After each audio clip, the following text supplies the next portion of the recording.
Louvado seja aquele que vive e reina para todos sempre, o nosso Senhor Jesus Cristo, autor, consumador da nossa fé, aquele que vive e reina para todos sempre. Louvado seja o seu nome, hoje e sempre.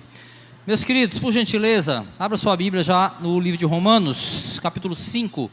Nós estamos aí numa série de mensagens. Você que está nos visitando, eu recomendo que você assista os 2 primeiros sermões da série Sola Fide, no mês em que comemoramos o aniversário da Reforma Protestante. Então está lá no canal da base, tem os 2 primeiros sermões, baseados no capítulo 4 de Romanos. E agora nós vamos para o nosso terceiro sermão da série,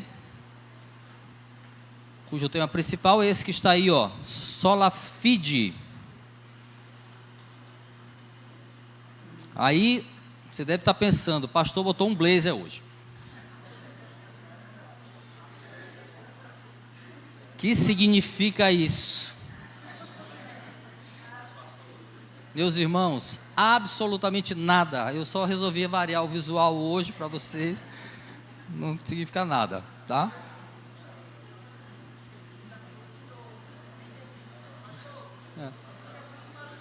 Ei, obrigado, meu irmão. Ai, Deus. Significa nada não, gente, tá? Não vai ser nada mais leve nem mais pesado do que o normal. Vou só pregar o texto. O texto vai falar. Romanos capítulo 5, versículo de 1 a 5 é o que nós vamos ler nesta manhã que o Senhor nos deu. Estamos aqui para adorá-lo, ouvir a sua palavra. Louvado seja o nome do Senhor.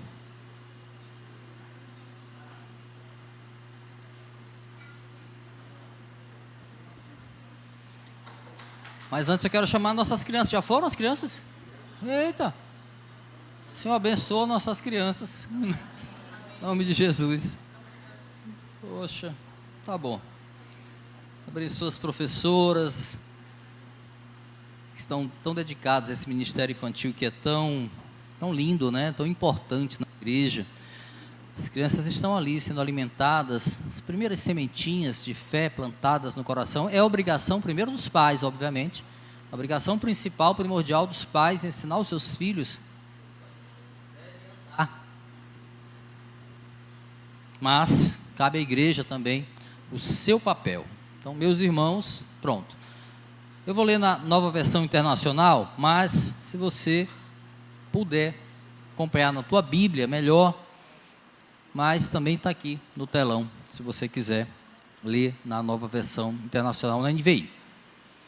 Ouça a palavra do Senhor, por gentileza, com atenção e reverência.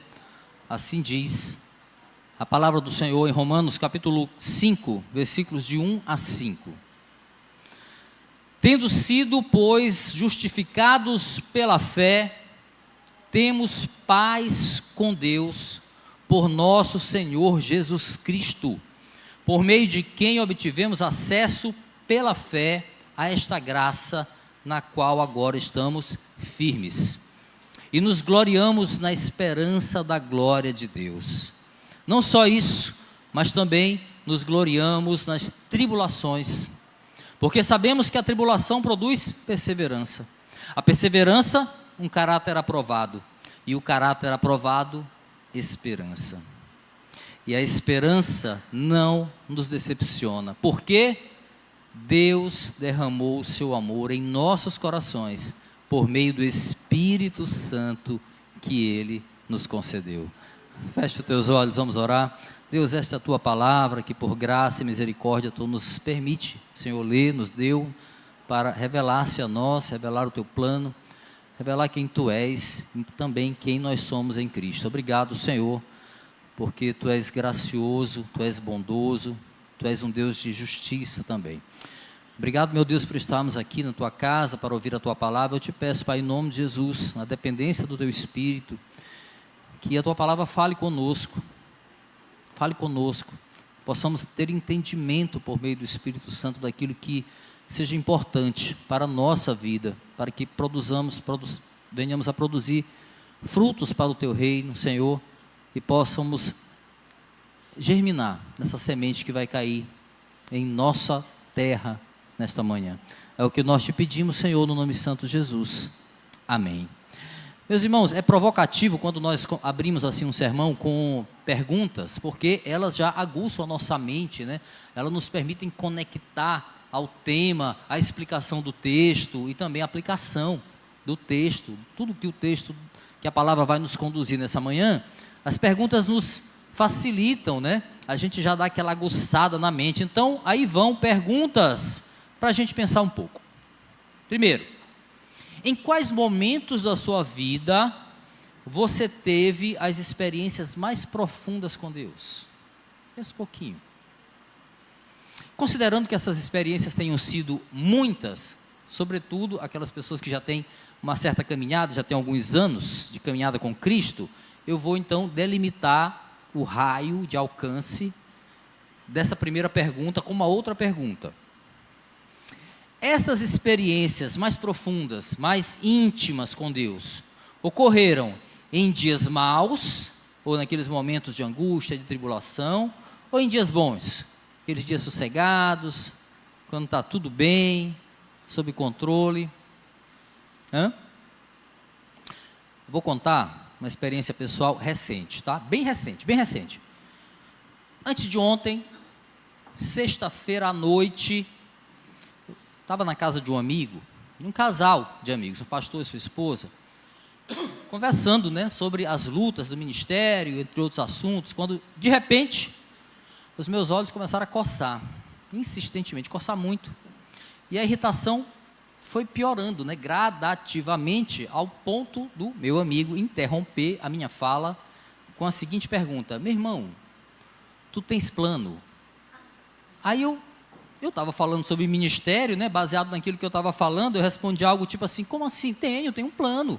Difícil é botar o plano em prática, né? Deus também tem uns planos. Aí ele me interrompeu de novo: não é isso que eu não é isso que eu quero saber. Eu quero saber se tu tem plano de saúde, porque o teu olho está ficando bem inchado e é melhor a gente ir para a emergência do hospital. Ai, Deus. Ficou curioso para ver como é que estava o meu olho? Pois eu vou matar a tua curiosidade.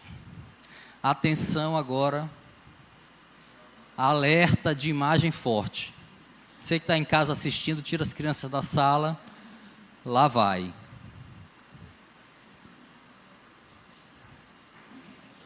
Coisa linda, né? Sexta-feira à noite, esse era o meu estado. E claro, a gente foi para o hospital, sim, oramos e fomos para o hospital e retornamos do hospital por volta de 00:30, mais ou menos. Medicado, com os olhos um pouco menos inchados, mas bem inchado ainda, porque vários exames, e era uma alergia. Mas eu tinha uma esperança de acordar bem, até porque tinha basquete no domingo, no sábado de manhã, no dia seguinte, e eu queria estar no basquete, e eu precisava também estar em condições para finalizar o sermão. Como que eu ia finalizar o sermão desse jeito? Eu precisava, então eu fui dormir, medicado, beleza. De manhã, o olho estava bem ruim ainda, bem ruim. E aí eu pensei, não, eu vou para o basquete para dar uma força para a galera, dar um apoio moral e orar no final com os irmãos, tal. Só que a vontade de jogar, a capelice, como diz na gíria, vontade de jogar foi mais alta, nada que o óculos escuro que Márcio me emprestou, porque o primeiro Wilson quebrou. Aí ele me emprestou o dele e eu joguei assim mesmo. Aí eu ainda tive que aturar a piada de que eu estava ali de Rock Balboa. Os mais antigos entenderão, né? Rock Balboa. Muitas risadas aí depois, né, do basquete. Aí nós oramos, claro, e eu fui para casa para cumprir o meu horário das 24 horas de oração, que era de 10 às 11 da manhã. O olho bem inchado ainda. E claro, tinha piorado um pouquinho, porque eu fui jogar basquete, claro. E aí eu orei ao Senhor. Estava no meu horário. E foi uma oração ousada, posso dizer assim, porque o meu pedido foi para que o Senhor me curasse. Mas que Ele me curasse naquela hora. Até o final da oração, eu pedi: Senhor, eu peço que até o final da oração o meu olho esteja curado. Adivinha o que aconteceu? o olho continuou inchado. Mas estava melhor. Mas melhorou um pouquinho, mas estava bem inchado ainda. E assim foi ao longo do dia. Foi melhorando gradativamente. Sim, meus irmãos, Deus não curou o meu olho instantaneamente, mas a fé que eu tinha e tenho, que Ele poderia me curar, naquele instante, marcou aquele momento. O fato é que Deus me tratou, sim, mas não no meu tempo. Ele me tratou, mas não no meu tempo.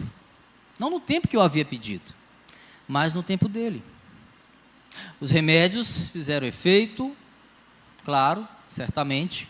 O Senhor usa, meus irmãos, meios ordinários, tanto quanto usa meios extraordinários para cumprir os seus propósitos.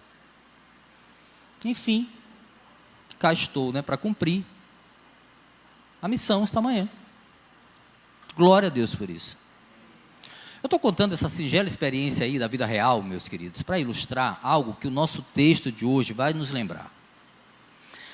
As maiores experiências que nós temos com Deus acontecem nos momentos de tribulação. E é sobre esse tipo de experiência profunda, real, consciente, que Paulo vai tratar aqui nesse capítulo 5 de Romanos. No trecho que nós lemos aqui, de 1 a 5, daqui a pouco eu vou tirar essa cena aí, tá? Não te preocupa não, calma. No trecho que nós lemos aqui no início, o apóstolo parte do princípio de que os leitores de Roma, ele está vindo do capítulo 3, do capítulo 4, então até então os leitores já foram ensinados que não é possível haver justificação por intermédio da lei, tampouco por meio das obras, mas somente pela fé, sola fide. E Paulo, na sua sabedoria, ele vai fortalecer esse argumento, recorrendo ao exemplo de dois homens emblemáticos na história de Israel, que é Abraão e Davi, que entendem que a fé na promessa, e não no cumprimento da lei, tampouco as suas obras, que os justificaram perante Deus. Romanos capítulo 4, de 1 a 8, conta a citação de Abraão e de Davi. Então Paulo, lembrando que os sermões estão disponíveis lá, dá uma olhada, tá? Se você não viu. Paulo está tratando já, desde o capítulo 3, de uma promessa que desde o Gênesis apontava para Cristo, o Messias prometido, que haveria de reconectar a Deus um povo desobediente, um povo descrente, mas ainda assim escolhido para viver na eternidade com Ele. Aleluia. Cristo em nós, esperança da glória, Colossenses capítulo 1, versículo 27. Então, considerando que os leitores agora já estavam instruídos acerca da justificação pela fé, Paulo vai falar sobre os benefícios dessa justificação, que é o que vamos falar hoje. Mas não apenas os benefícios, mas a necessidade que o crente deve ter de vivenciar essas bênçãos. Não apenas de saber, mas de viver, de experimentar os frutos da fé, no sentido de ter experiências reais, experiências verdadeiras, espirituais, racionais, sobrenaturais, que marcam a nossa caminhada com Cristo, tão maravilhosa caminhada, e de certa forma até inexplicável. Não dá muitas vezes para explicar as experiências que nós temos na nossa caminhada com o Senhor. E aí, para isso tudo, Paulo vai destacar a presença fundamental do Espírito Santo na vida do crente. O texto que nós vamos percorrer aqui, nós veremos Paulo mencionando pela primeira vez aqui na carta aos Romanos o Paráclito ou Paracleto na vida dos cristãos. Sim, meus irmãos, é o Espírito Santo que testifica em nós o amor especial de Deus. E aí daí nasce o tema da nossa mensagem: pela fé provamos o poderoso amor de Deus. Que nós possamos sair daqui desta manhã, meus queridos, mais instruídos sobre essa verdade, bíblica, à luz da carta de Paulo aos Romanos, possamos de fato ansiar por experiências profundas com esse amor celestial que nos tirou das trevas para a maravilhosa luz do Evangelho. Então, em nossa caminhada hoje, meus irmãos, percorreremos aí 5 argumentos à luz do texto. Justificados pela fé, tem paz com Deus. Versículo 1 vai falar para a gente sobre isso. Justificados, têm acesso a Deus. Versículo 2. Justificados, têm a esperança da glória de Deus. A parte, eu botei parte B aí. Porque na primeira, justificados têm acesso a Deus, é a parte A, tá? Do versículo 2. Justificados têm a esperança da glória de Deus. Versículo 2, parte B.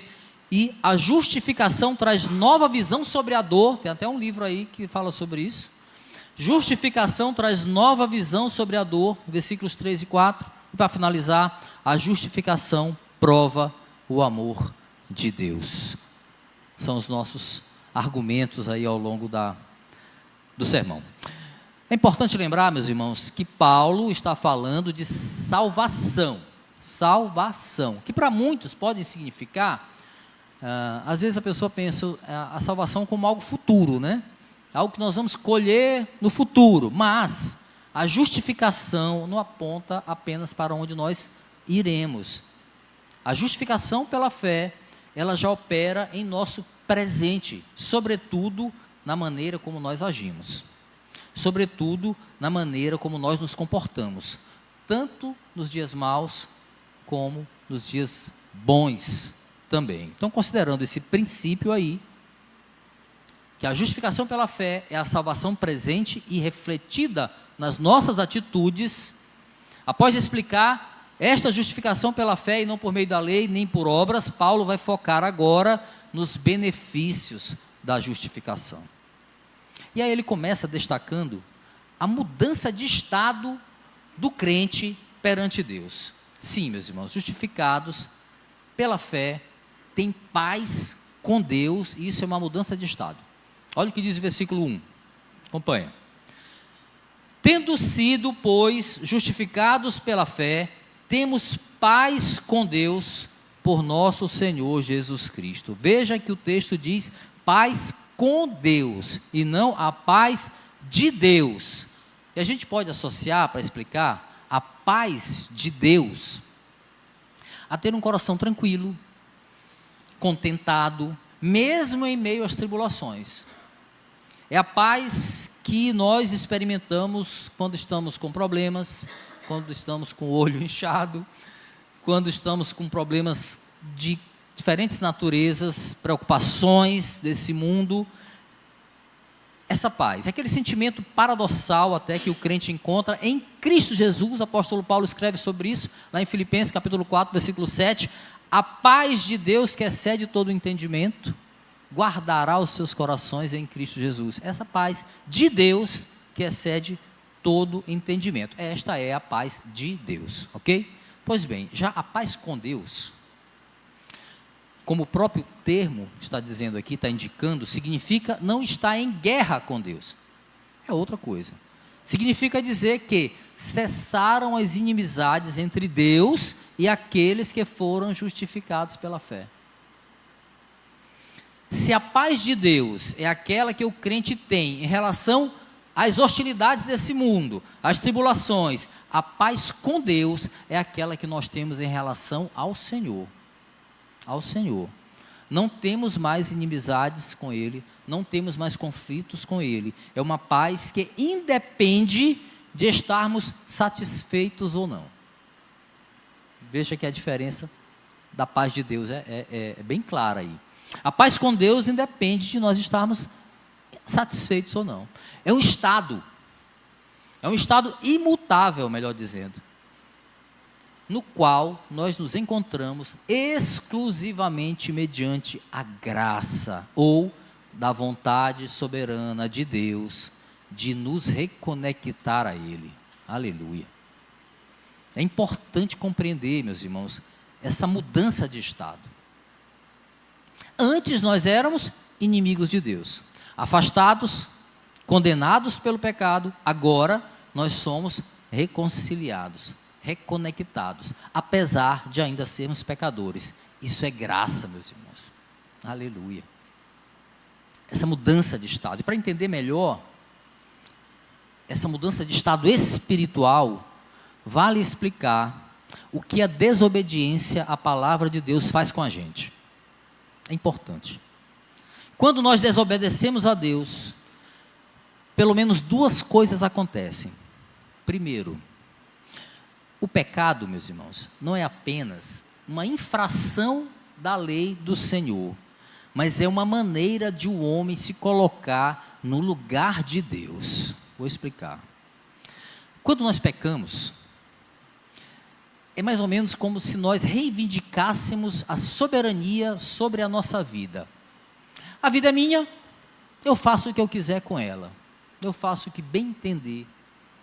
Tem uma frase de uma música que eu até gostava de dizer antes de ser crente: eu não posso fazer mal nenhum a não ser a mim mesmo. Eu achava isso tão bonito, tão intelectual.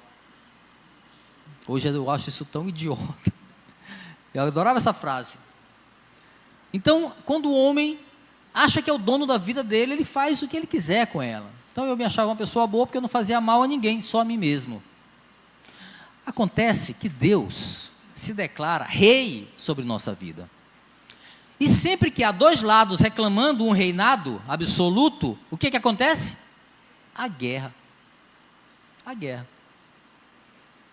Tem um palestrante famoso por aí que diz que nós somos reizinhos, porque nós somos filhos do rei. Gente, esse é o tipo de heresia tentadora, porque ela é adocicada, ela é fácil de engolir pelo homem pecador. Mas a Bíblia ensina exatamente o oposto disso. A palavra nos diz que já há só um rei, soberano, todo-poderoso, e obviamente este rei não somos nós. Tampouco há lugar para reizinhos nessa história. Segunda consequência da desobediência, meus irmãos, a nossa desobediência significa que existe um problema em relação, ou na relação entre Deus e nós. E não se trata de uma simples questão de hostilidade da nossa parte, embora haja, mas não é só isso. Paulo já disse aos seus leitores, aqui mesmo na carta aos Romanos, que a ira de Deus é contra o homem pecador. Romanos capítulo 1, versículo 18, depois você confere lá, mas escuta: portanto, a ira de Deus é revelada do céu contra toda a impiedade e injustiça dos homens que suprimem a verdade pela injustiça. Quando a gente troca a verdade de Deus pelas nossas, quando a gente troca a soberania de Deus pela nossa, e aí por aí vai. Esses homens ímpios, meus irmãos, sobre o qual cai a ira de Deus, éramos nós, antes da justificação pela fé. A igreja pentecostal agora tinha dado um glória enorme. Nós éramos aquelas pessoas antes da justificação pela fé. Mudou o estado. Mudou o estado. Então fica claro, meus irmãos, por mais duro que seja, que existe uma sentença soberana contra nós, e ela não pode ser ignorada. Uma dívida não desaparece por mágica, simplesmente porque nós decidimos fingir que ela não existe. O que isso vale para nós, meus irmãos, hoje? Nós não podemos simplesmente ignorar o rei. Não podemos ignorar o rei nos sentando no trono que é dele e achar que nós temos controle sobre nossa salvação. Não há nada que nós possamos fazer para mudar a nossa natureza caída. Nada. Não temos como nós mesmos restabelecer paz com Deus. Necessitamos que se torne verdade o que está escrito em Romanos capítulo 5, aí onde você está. Olha o que diz o versículo 10. Romanos 5, 10. Nós necessitamos que se torne verdade isso que está escrito: se quando éramos inimigos de Deus, fomos reconciliados com Ele, como? Mediante a morte de seu Filho. Quanto mais agora, tendo sido reconciliados, seremos salvos por sua vida. Aleluia. Então veja, paz com Deus não é algo que nós conquistamos, mas recebemos de graça, por meio da graça. Uma vez justificados pela fé, temos assegurada essa paz. Oh, glória a Deus por isso. Estamos firmes, estamos firmados, diz o texto.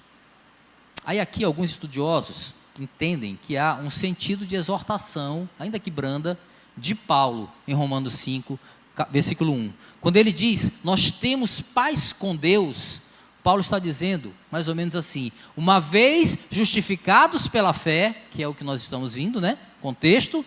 Uma vez justificados pela fé, nós devemos ter paz com Deus. Ou seja, como pessoas de fé, não nos cabe estar em guerra com Deus, mas sim desfrutarmos de um estado de paz com Ele. Que diferença! O apóstolo Paulo está falando da nova relação que há entre Deus e aqueles que são justificados. Isso deve nos fazer refletir, meus irmãos, em que situação está o nosso relacionamento com Deus. Estamos em paz com Ele? Ou estamos em guerra? Geralmente essa resposta ela está na maneira como nós temos vivido. Aí é uma resposta que cabe a cada um de nós buscarmos em nós mesmos. Que a maneira como nós estamos vivendo responde essa pergunta: se estamos em paz ou em guerra com o Senhor. E aí, depois de frisar a paz com Deus como fruto da justificação, Paulo vai destacar agora a porta que nos é aberta por meio da graça, mediante a fé. Parte A do versículo 2 diz assim: por meio de quem obtivemos acesso pela fé a esta graça na qual agora estamos firmes, firmados. É isso que está ali? Não? É. Acho que eu fui até o final. Eu estou até firmes, tá?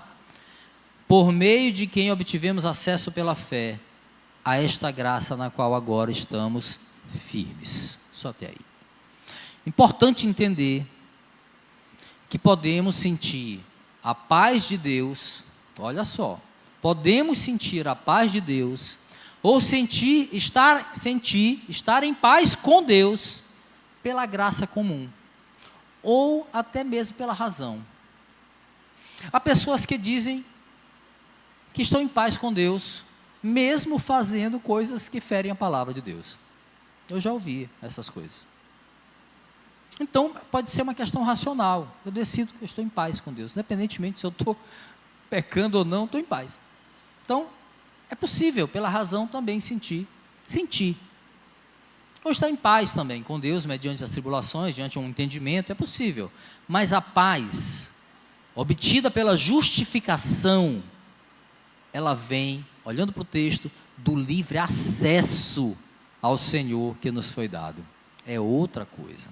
E esse acesso mencionado por Paulo, que vem do grego prosagog, é essa palavra mesmo, significa um acesso diferente, um acesso especial, é um acesso de quem introduz alguém na presença do rei, prosagog. É como obter uma permissão especial de entrada na presença de um monarca muito poderoso. Então, em suma, nós só podemos nos aproximar do trono de Deus se alguém nos indicar a isso. É isso que o texto aponta. O sentido aqui aponta não apenas para uma audiência com o rei, não, mas uma permissão para ter um relacionamento com o rei, de ter uma intimidade, de falar com ele, de dialogar com ele. A graça salvadora, meus queridos, ela nos possibilita, como diz o texto, um acesso concedido, uma posição favorável, a partir da qual nós podemos desenvolver uma relação com o Senhor. Um acesso. É Cristo, meus irmãos. É Cristo, somente Cristo, que nos conduz à sala do trono de Deus. Não há outro caminho. Efésios capítulo 2, versículo 18 diz: por meio dele tanto nós como vocês temos acesso ao Pai por um só Espírito. Efésios capítulo 3, versículos 11 e 12 diz, está escrito: de acordo com o seu eterno plano, que Ele realizou em Cristo Jesus, nosso Senhor, por intermédio de quem temos livre acesso a Deus, em confiança, pela fé nele. Aleluia. Por intermédio de Jesus, meus irmãos, podemos não apenas adentrar na sala do rei, mas podemos permanecer lá, podemos descansar lá. Uma vez justificados, nós vivemos continuamente na sala do trono, não importa onde nós estejamos fisicamente neste mundo, estamos agora na sala do trono. Existe uma verdade espiritual que nos posiciona na presença do Senhor desde já, e esta realidade, evidentemente, esta realidade será plena na eternidade, porque se Cristo vive em nós, também vive em nós a esperança da glória. Aleluia. É dessa certeza, meus irmãos, é dessa experiência sublime que fortalece o coração do crente, que Paulo está falando à igreja de Roma, e claro, falando a nós também esta manhã. É por isso que a palavra-chave do texto agora a seguir é esperança, mas não uma esperança comum. Justificados têm esperança da glória de Deus. Parte B do versículo 2 diz: e nos gloriamos na esperança da glória de Deus. Meus irmãos, ter esperança da glória de Deus no presente, hoje, é uma antecipação muito clara de que nós já podemos compartilhar em parte da glória futura. Aleluia. A palavra esperança, que talvez deixe um pouco a desejar, nesse caso aqui, no português, né? Porque ela pode ser confundida com algo que, uma espera comum, por exemplo, a expectativa de que algo que se deseja pode acontecer, mas sem aquela certeza absoluta que nós vamos receber. Eu tenho uma esperança, mas o termo no grego, meus irmãos, implícito aqui no texto, elpis, não indica esse tipo de esperança, indica uma convicção. A esperança que nós recebemos por meio da justificação pela fé não é uma aspiração, não é apenas uma expectativa, mas é uma certeza daquilo que nós esperamos. Aí a gente remonta ao clássico conceito de fé de Hebreus capítulo 11, versículo 1. Ora, a fé é a certeza daquilo que nós esperamos.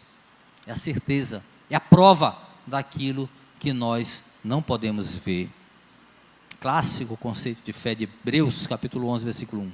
Em síntese, meus irmãos, após falar da paz com Deus, do acesso que a justificação nos traz, Paulo vai agora municiar os seus leitores com a munição espiritual do benefício de uma esperança com peso de certeza. Aleluia. A igreja precisa compreender bem isso. Mas não apenas compreender, a igreja precisa viver essa certeza. Viver a certeza como algo extraordinário. Meus irmãos, se hoje um simples lampejo da presença de Deus, quando a gente sente, já nos deixa extasiados, já nos leva às lágrimas, imagina o que é sentir essa presença em sua plenitude. Aleluia. Paulo está dizendo, meus irmãos, que em Cristo nós temos essa esperança, não como uma bênção que pode vir um dia, quem sabe, mas uma esperança baseada em algo que já veio. Nós já temos acesso à sala do trono pelo que Jesus fez na cruz. Aleluia. Hebreus capítulo 10, escuta, versículos 19 e 20, olha o que diz o texto. Portanto, irmãos, temos plena confiança para entrar no Santo dos Santos pelo sangue de Jesus, por um novo e vivo caminho que Ele nos abriu por meio do véu, isto é, do seu corpo. Aleluia. Um dia, meus irmãos, eita glória, nós viveremos essa esperança plenamente. Mas desde já, nós podemos ter experiências reais com o Senhor. Como, pastor? Pela oração, pela meditação da palavra de Deus. Meus irmãos, eu não sei o que acontece com vocês, mas eu tenho convicção de que das mais de 40 pessoas que estão engajadas nas 24 horas de oração, tem muitas experiências para contar. Podem mandar para mim a experiência por mensagem, tá? Compartilha. Tenho certeza. Eu posso compartilhar a minha. Uma delas. Primeiro, a certeza da fé que Deus podia me curar, embora Ele não tenha feito. Mas a certeza é que é mais importante. Não sei o que manda de Deus, é Ele que é o dono da minha vida. E a outra, meus irmãos, que entre as orientações está ali orar pelos irmãos que estão ali. E ali tinham mais de 40 irmãos. E cada irmão que eu orava, eu lembrava. E eu pensava. E aí multiplicava, porque não era o irmão e a família, era o marido, era a esposa, era o filho. Então ali, centenas de pessoas estavam na minha oração. E aquilo me emocionava, eu lembrava do rosto de vocês. E orar por vocês. Que maravilha, isso é só uma das experiências. E a gente sente a presença de Deus. Agora imagina isso plenamente. Diretamente com Ele na glória. Pois é, a gente já pode experimentar lampejos disso, porque nós já temos acesso à sala do trono, pelo que Cristo fez na cruz. Aleluia. Paulo está falando, meus irmãos, de benefícios maravilhosos da justificação. Mas a vida aqui é complicada, né? A vida aqui tem suas complexidades, inclui alegrias, inclui dores. Em dias bons, experimentar os benefícios da graça, né? Parece mais fácil. Mas naqueles dias maus, que diferença pode fazer a paz com Deus? Naqueles dias difíceis, que diferença pode fazer o acesso que eu tenho a Ele? A certeza da glória futura? Toda a diferença, meus irmãos. Faz toda a diferença. Porque a justificação traz uma nova visão sobre a dor. Muda para mim, minha irmã. A justificação traz uma nova visão sobre a dor. Olha o que diz o versículo 3. Enquanto muda lá, acompanha na tua Bíblia. Aqui não está passando não. Versículos 3 e 4, tá? Acompanha na tua Bíblia.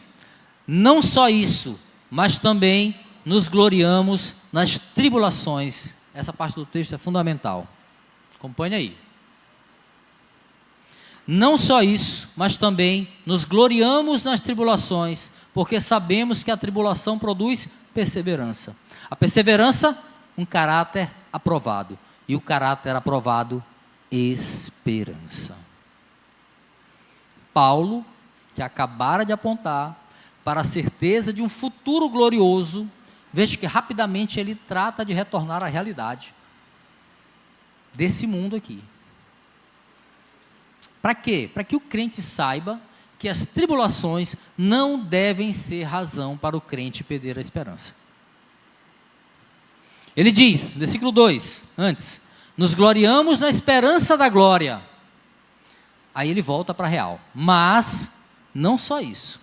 Versículo 3. Também nos gloriamos nas tribulações. O que Paulo está dizendo aqui, meus irmãos, é os benefícios que nós recebemos na justificação. Quais são até agora? Paz com Deus, acesso a Ele, esperança da glória. Esses benefícios permanecem conosco nos momentos de aflição. E eles devem nos confortar, apesar da dor. Paulo não diz aqui para nos alegrarmos por causa das tribulações. A palavra para isso é masoquismo, né? É masoquismo para isso. O cristão, meus irmãos, ele deve se gloriar na tribulação no sentido de saber que o sofrimento é parte do plano de Deus. E que de algum modo ele vai trazer benefício. Em Cristo, meus irmãos, o olhar do crente, ele passa através da tribulação, em Cristo. Foca em certezas, O cristão justificado, ele descansa na verdade de que as dores fortalecerão a sua fé. Então ele olha através da dor, ele olha através da tribulação, ele entende que há um propósito que vai, no fim, fortalecer a sua fé. A gente precisa lembrar que Paulo está falando como alguém que sabe muito bem o que é tribulação. Ele sabe, ele está lembrando as pessoas aqui, ele está falando de como a tribulação afeta as pessoas justificadas pela fé. Não por obras, nem pela lei, mas pela fé. Nesse caso aqui, ele está afirmando que a tribulação, meus irmãos, é o início, olhando para o texto, é o início do que Tim Keller e outros teólogos chamam de reação em cadeia. Olha o texto, reação em cadeia. No versículo 3 diz, a tribulação produz perseverança. Perseverança, meus irmãos. Desculpa, uma aguinha.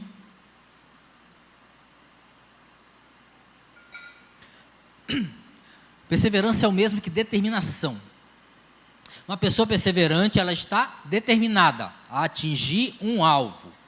E nesse caso aqui, meu irmão, minha irmã, a tribulação, ela aguça o nosso foco. Ela aguça o nosso foco. E muitas vezes é a dor, meus irmãos, que nos faz conseguir ter uma visão clara do que é realmente importante. É na dor que a gente lembra o que é realmente importante. E quantas vezes nós deixamos o que é importante para depois, e a dor nos faz lembrar. Aí o versículo 4 vai dizendo, seguindo, a perseverança produz aprovação, ou seja, nos leva a ter um caráter aprovado. Paulo está destacando aqui, meus irmãos e minha irmã, o valor da experiência com Deus. É a experiência de um homem que viveu algo real, que vive, que teve o caráter cristão colocado à prova. Quantas vezes Paulo teve? É aquela confiança que vai até o limite, mas perseverante na fé. E é onde a fé é provada.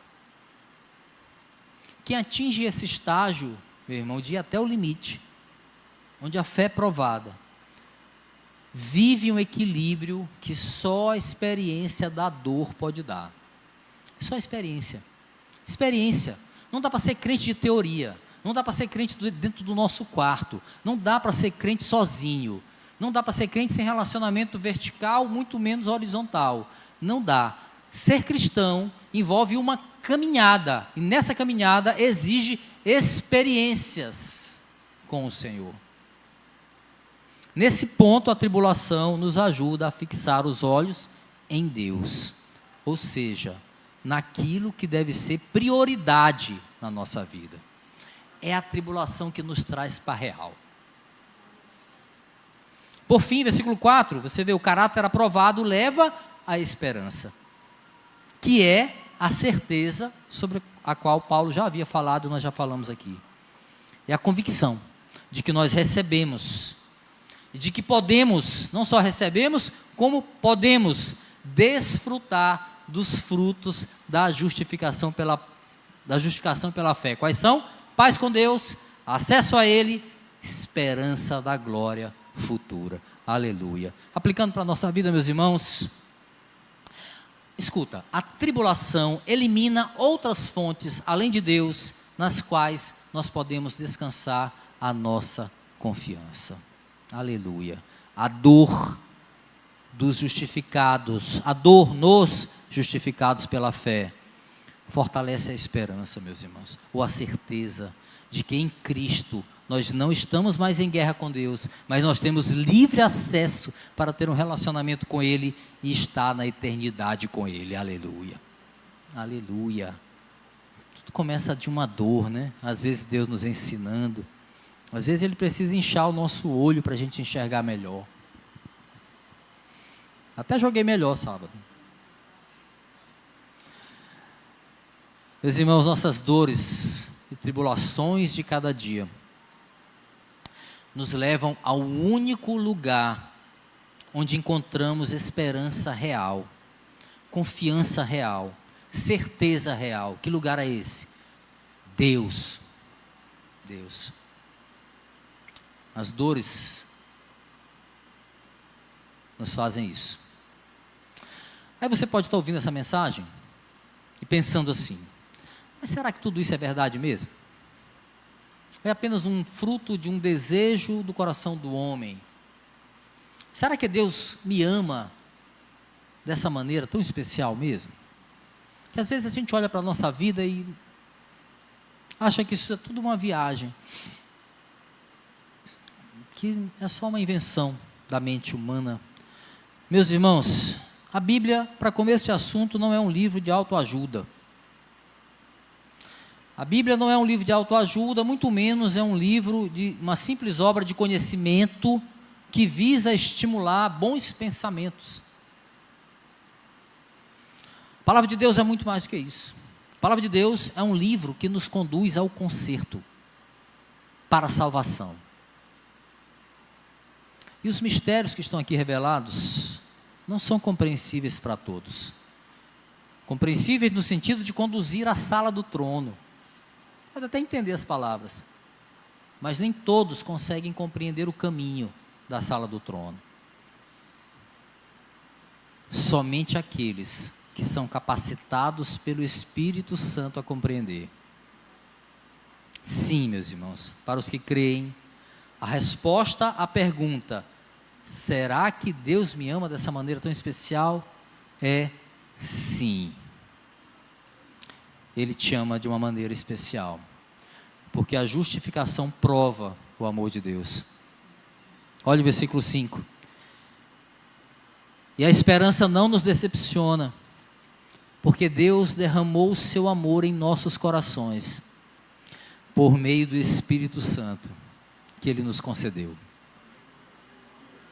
Paulo está dizendo aqui, meus queridos, que a certeza do amor de Deus por nós vem da experiência que os justificados pela fé podem ter desse amor. Vivência, experiência. Ele diz: a esperança não nos decepciona, porque Deus derramou o seu amor em nossos corações. Tá, mas como se dá esse derramado amor de Deus no coração do homem? O texto responde: por meio do Espírito Santo que Ele nos concedeu. Aleluia. O que Paulo está explicando aqui, meus irmãos, para os leitores e para nós, é que todo cristão tem dentro de si uma experiência viva do amor de Deus.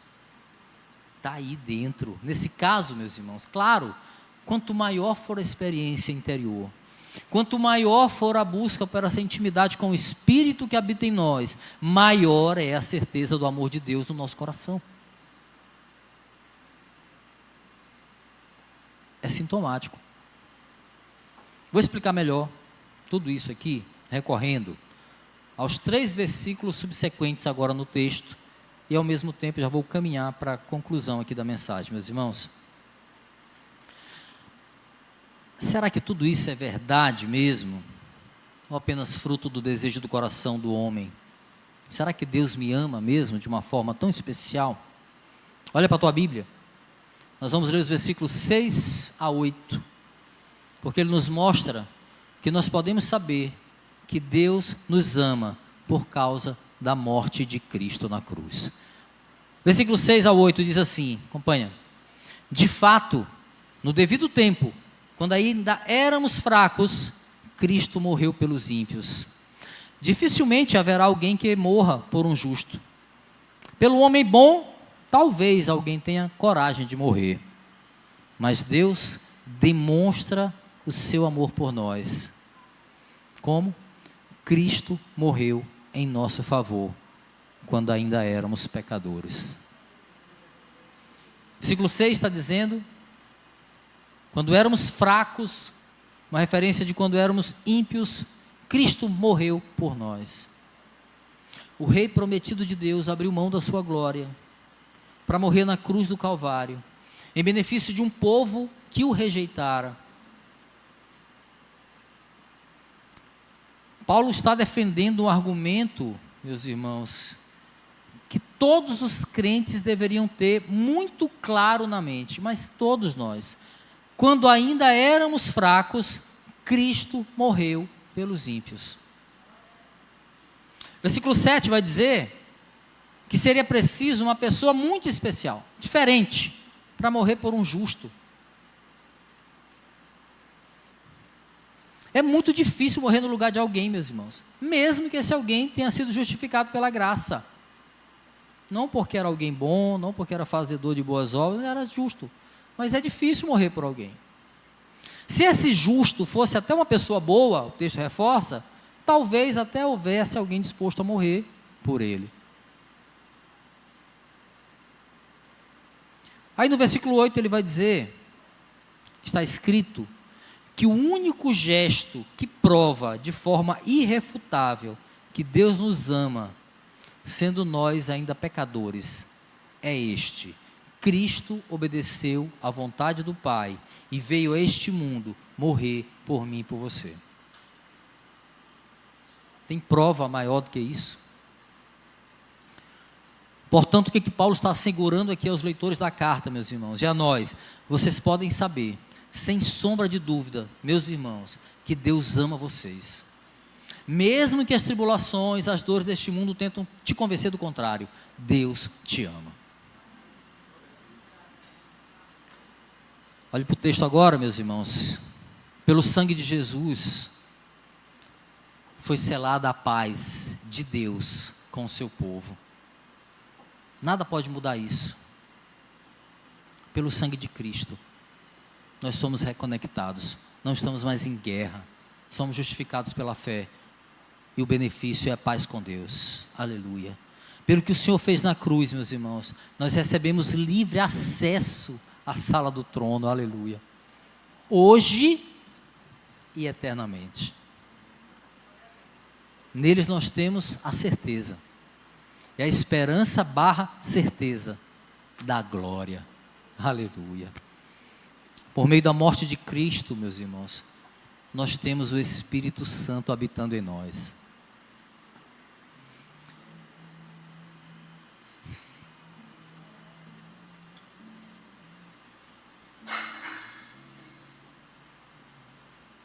Habitando em nós e nos capacitando a ter um olhar diferente sobre a dor. Pelo Espírito Santo nós sabemos que as tribulações, elas fortalecem a perseverança em nós. E quando fortalece a perseverança em nós, nós temos o caráter cristão aprovado.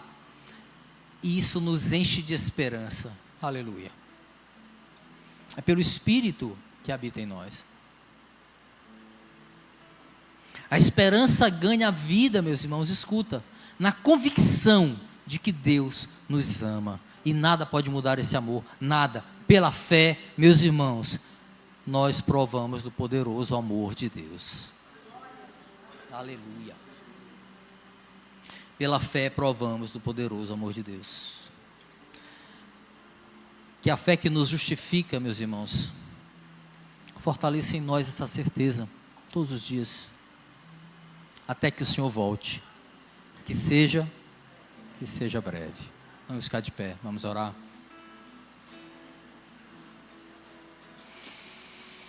Obrigado, meu Deus, pela Tua santa palavra. Obrigado, Senhor, pela Tua palavra que nos lembra o que muitas vezes o mundo nos faz esquecer.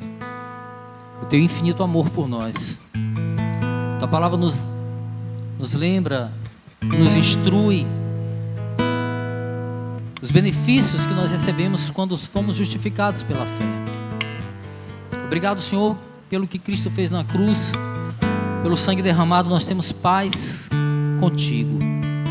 Nós temos livre acesso à sala do Pai. Nós temos a certeza, nós temos a convicção da esperança da glória, que é a certeza para onde nós iremos e já podemos experimentar agora. Obrigado, Senhor, pelo que Cristo fez na cruz. Nós temos um Espírito Santo que habita em nós, testificando do Teu amor. Obrigado, Senhor. Obrigado por tudo. Obrigado por essa fé que não vem de nós, mas foi enxertada em nós por meio da Tua graça. Que essa fé, Senhor, nos fortaleça em meio às lutas. Quantas lutas temos vivido, Senhor, e nesse mundo teremos tantas outras, até que o Senhor volte. Mas a Tua palavra nos alimenta, o Teu amor nos fortalece, a esperança que nós recebemos de Ti, Senhor, nos garante, Senhor, a acesso ao trono da graça e da glória, hoje e eternamente. Por isso te louvamos. Que a tua palavra encha os corações esta manhã, Senhor. Nos fortaleça a fé em meio às batalhas. É o que nós te pedimos, Senhor, no nome santo de Jesus. Amém e amém.